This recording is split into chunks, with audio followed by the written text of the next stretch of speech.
जी अस्सलाम वालेकुम भाई। कैफ 5 एमसीक्यूज की डिस्कशन शुरू करते हैं। IFRS 8 as per IFRS, an operating segment is identified as newly reportable operating segment in a current year। इस साल रिपोर्टेबल सेगमेंट पकड़ा गया in the current year and that was not required to be. भाई इस वक्त मैं तो IFRS discuss कर रहा हूँ, फिर टर्म टेस्ट इंशाल्लाह करते हैं। That was not required to be reported separately in prior years. ये पिछले सालों में सेपरेटली रिपोर्ट नहीं हो रहा था, क्योंकि नहीं होगा 10% टेस्ट। इस साल पहली दफा 10% टेस्ट पास किया। Which of the following is correct way of reporting this?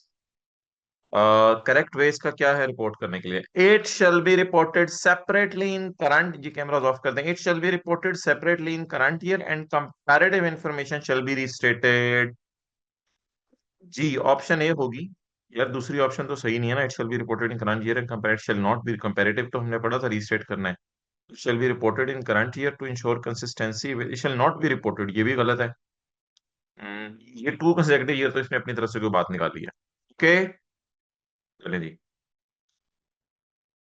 Which two of the following are correct in the context of IFRS 8? दो या दो से ज्यादा सेगमेंट एग्रीगेट किए जा सकते हैं इनटू सिंगल ऑपरेटिंग सेगमेंट। जी बिल्कुल। ऑपरेटिंग सेगमेंट जो कि क्राइटेरिया फुलफिल नहीं कर रहा 10% वाला मे स्टिल बी रिपोर्टेबल। सोच के बताएं यस और no. May still be reportable, सोच के बताएं यस और नो। यस, बिकॉज 75% टेस्ट जो है वो वाला भी तो है ना एक। 75% टेस्ट। ठीक है। अच्छा जी, अगला पढ़ें जी। दोनों ठीक है।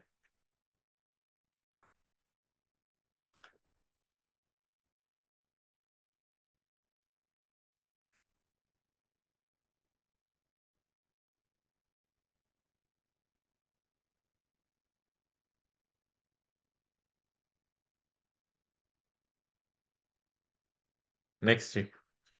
N operating segment has started just operations. उसने रेवेन्यू नहीं कमाया। क्या बात करेक्ट है? इट इज रिपोर्टेबल अगर क्वांटिटेटिव थ्रेशोल्ड ना भी मीट करे। ये बात तो बिल्कुल गलत है। इट मे बी रिपोर्टेबल अगर थ्रेशोल्ड मीट करते।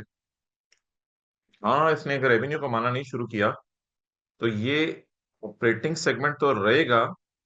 अच्छा, वो ऑपरेटिंग सेगमेंट पूछ रहे हैं। Operating segment just started operations, तो ये रिपोर्टेबल बन सकता है if quantity threshold is met. हाँ बस ये है।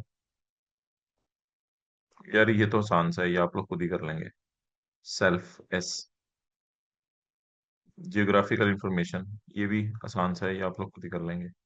यार ये तो इसने टाइम जाया करने के लिए किया है। ऑप्शन बी इसमें सही होगी। इसमें 75%, इसमें 10%, ये का शो होगा। बाकी करें। MCQ 9 की तरफ आए। According to IFRS 8, if a financial report ना बड़ी सी रिपोर्ट होती है। जैसे मैं क्लास में आपको एनुअल रिपोर्ट अक्सर पैकेजेस की दिखाता हूँ, जिसमें हमारी सेपरेट फाइनेंशियल स्टेटमेंट्स भी दी होती हैं और कंसोलिडेटेड फाइनेंशियल स्टेटमेंट्स भी दी होती हैं।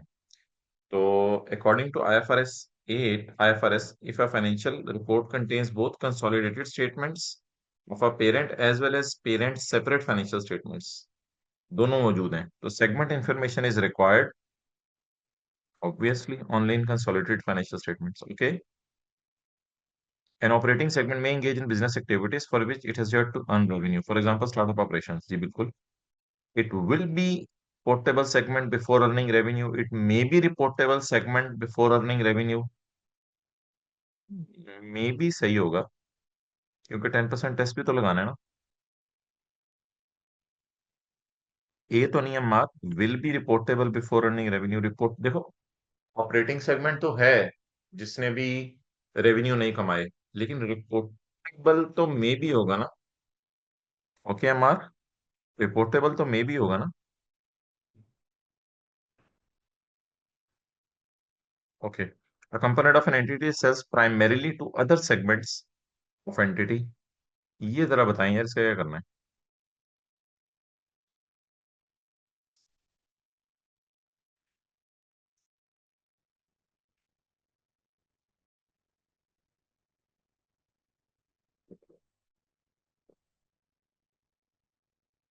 बोलो।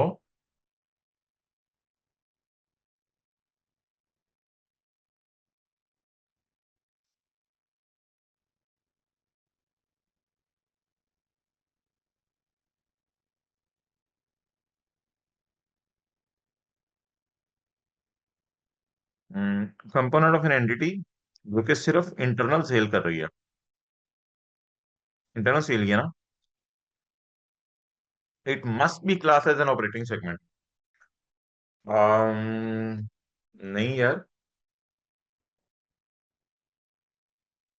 हम्म, खाली सेल करना तो जरूरी नहीं, ऑपरेटिंग सेगमेंट बनने के लिए, ऑपरेटिंग सेगमेंट बनने के लिए खाली सेल करना तो मेरे ख्याल से जरूरी नहीं यार। सीओडीएम का डेटा अलग अलग मंगवाना भी जरूरी है, और डिस्क्रीट फाइनेंशियल इंफॉर्मेशन भी जरूरी है। इट मस्ट तो नहीं होना चाहिए। It must be excluded from being an operating segment, ऐसा भी जरूरी नहीं। हो सकता है सीओडीएम अलग डाटा मंगवाता हो। It is included as operating segment if entity is managed in that way. हाँ, ये कुछ बात जरा अपील कर रही है हमें। अगर एंटिटी को मैनेज किया जा रहा है, मैनेज तो सीओडीएम करा होगा ना, अगर मैनेज इस तरीके से किया जा रहा है कि इसका डाटा अलग मंगवा रहे हैं, तो फिर इसे ऑपरेटिंग सेगमेंट बना लें। और अगर ये ऑपरेटिंग सेगमेंट बन गया तो ठीक है, नहीं बना तो फिर रिकंसाइलिंग आइटम्स में आ जाया करे, कोई नहीं। ये जैसे हेड ऑफिस की चीजें आती हैं, इसकी भी आ जाएंगी, उसमें क्या मसला। मैनेजमेंट सो डिजायर्स तो नहीं, मैनेजमेंट की डिजायर पे तो नहीं चलता। इसमें तो सवाल अगले पूछे जाते हैं कि डिस्क्रीट फाइनेंशियल इन्फॉर्मेशन अवेलेबल है या नहीं, ये सारे सवाल पूछे जाते हैं, मैनेजमेंट की डिजायर पे तो नहीं चलता। फीस शायद मैंने आंसर कर दिया आपके सवाल का। Okay. Operating segment information should increase the number of reported segments and provide more information.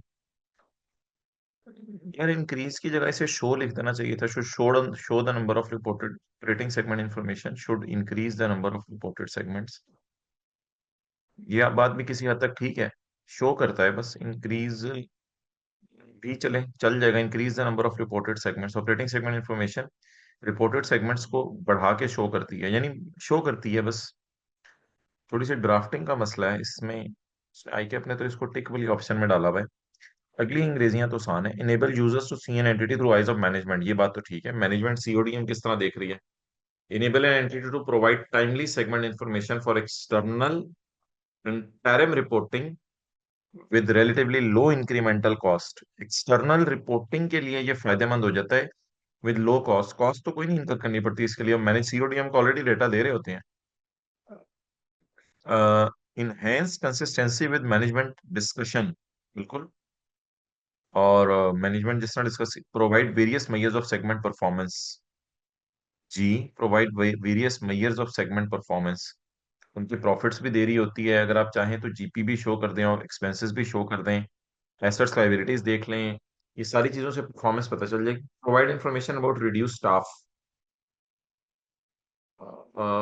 ऐसी तो कोई बात नहीं हमने देखी। ओके,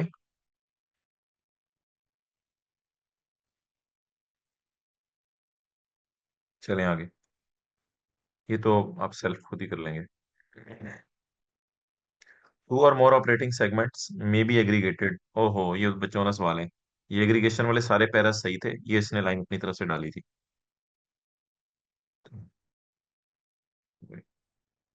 पॉइंट थ्री की तरफ मैं बाद में आता हूँ। आईएफआरएस 8 शैल अप्लाई टू कोई भी कंपनी जो चाहती है, नहीं विशेष तो नहीं, ऑल अदर का नहीं, लिस्टेड कंपनीज पे लगता है। ऑपरेटिंग सेगमेंट की डेफिनेशन ये है, बाकी ये पॉइंट इसने ऐसे ही डाला हुआ है। मैं आपका टाइम नहीं जाया करना चाह रहा ना, ये चीजें पढ़ के। तो अच्छा यार, ये डिस्कशन जो है ना, एक डिटेल डिस्कशन है, या एक अपने अपनी किताब में भी नहीं की हुई। ये एक क्या कहते हैं, क्वेश्चन है कि हेड ऑफिस के खर्चों को can be allocated to segments on a reasonable basis. तो इसका जवाब यस है, पहले का। असल में ना, ये स्टैंडर्ड थोड़ा सीओडीएम के मुताबिक चलता है। तो अगर आप हेड ऑफिस के एक्सपेंसेस को सेगमेंट्स में डाल दें तो दिस इज एक्सेप्टेबल। तो एक मसला है यहाँ पे, वो ये है कि फिर आप रिकॉन्सिलेशन में हेड ऑफिस के एक्सपेंसेस को नहीं डालेंगे तो ठीक है, ना डालें, कोई मसला नहीं। तो डेट्स वाई ऑप्शन वन की तरफ हम जा रहे हैं। मस्ट नॉट बी, बात सही नहीं, must be allocated on the basis of their sale, ऐसी तो कोई बात हमने पढ़ी नहीं स्टैंडर्ड में।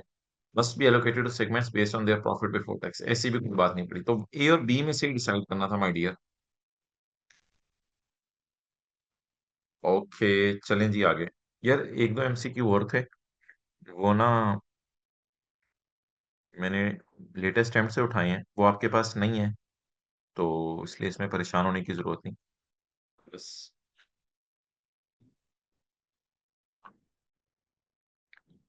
ये जरा एमसीक्यू देखें, सितंबर 24 में जो आया है, एमसीक्यू नंबर ये second last, which two of the following would provide disclosure related to IFRS 8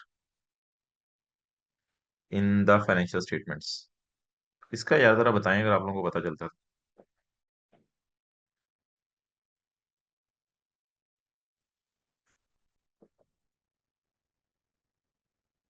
well done यार, तीन बच्चों ने बताया और तीनों ने सही बताया। ऑनलाइन वालों के साथ माजरत यार, अगर कोई ऑनलाइन वाला है, तो ये क्लास ना असल में हमने आज ही नहीं था क्लास में, तो ये इनको आज पता चल जाएगा। बाकी फिजिकल वालों ने क्लास ली थी मात्र, इसके अलावा बहुत कोई एमसीक्यू ऐसा नहीं था जो आप लोग ना कर सकते हैं। Listed company with a single reportable segment, बिल्कुल उस पर भी स्टैंडर्ड लगेगा, ये बात आज क्लास में पढ़ी थी। और a listed company with multiple reporting segments, उस पर भी लगेगा। ये लिस्टेड होना फर्स्ट कंडीशन है, ऑब्वियसली लिस्टेड तो फिर आ गया ना, फिर सारा कवर हो गया। ओके, तो चाहे आपका नॉन लिस्टेड पे तो लगता ही नहीं ना, लिस्टेड पे लगना है। लिस्टेड में चाहे सिंगल रिपोर्टेबल सेगमेंट हो चाहे मल्टीपल हो, उससे क्या फर्क पड़ता है। अच्छा जी, let's was all about MCQs. मैं जरा मीटिंग को पॉज कर रहा हूँ, फिर मैं रिज्यूम करता हूँ टर्म टेस्ट की डिस्कशन। सिर्फ 15 सेकंड का पॉज हम ले रहे हैं।